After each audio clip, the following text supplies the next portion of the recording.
بسم اللہ الرحمن الرحیم۔ بندر اور بادشاہ بھوت کا واقعہ۔ ایک گھنے جنگل میں بندروں کا ایک گروہ رہتا تھا۔ بندروں کا بادشاہ بہت ہی عقل مند تھا۔ ایک دن اس نے اپنے گروہ کو اکٹھا بلایا۔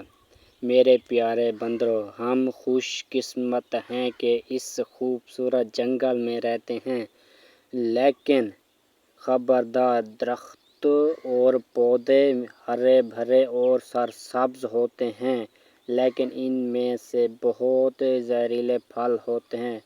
تالاب صاف چمکتا ہوا پانی ہو سکتا ہے، لیکن ان میں سے ایک میں بھوت رہتا ہے، اس لیے پہلے مجھ سے پوچھے بغیر کچھ نہ کھاؤ اور نہ پیو۔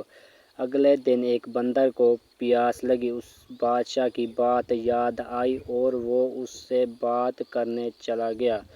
بچے، فکر نہ کرو، بادشاہ نے کہا، میں تالاب کی چھان بین کروں گا، یہ محفوظ ہے۔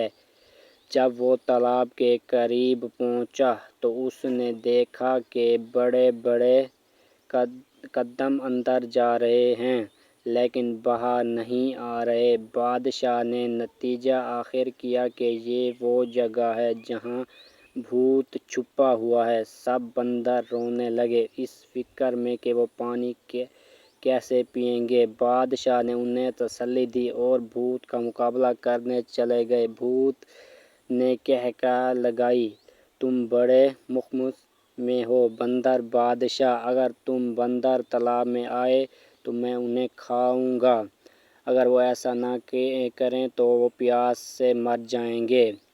بادشاہ نے سوچا، مجھے کوئی حل تلاش کرنا چاہیے۔ اس نے اپنے بندروں سے بانس کے ٹکڑے جمع کرنے کو کہا۔ کھلی بانس کی چھڑیوں کو آپس میں جوڑ کر اس نے ایک بڑا پیپ بنایا جو تالاب کا پانی چوستا تھا۔ بندر اپنے دل کی خواہشات کے مطابق پینے کے قابل تھے۔ سب کی طرف سے بندر بادشاہ کو سلام۔ بندروں نے نعرے لگائے، وہ بھوت جیسے بندر بادشاہ نے اپنی سمجھداری سے شکست دی تھی۔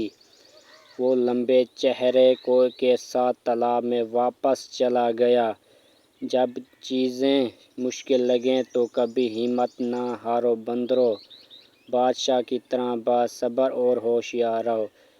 اور اسلامی واقعات کے لیے میرا یوٹیوب چینل ضرور سبسکرائب کریں اور مزید ویڈیو کو لائک اور اپنا ایک پیارا سا کمنٹ بھی کریں اور اپنے دوستوں کے ساتھ بھی ضرور شیئر کریں۔ ملتے ہیں نیکسٹ ویڈیو میں، تب تک کے لیے مجھے دعاؤں میں یاد رکھیے۔ جزاک اللہ۔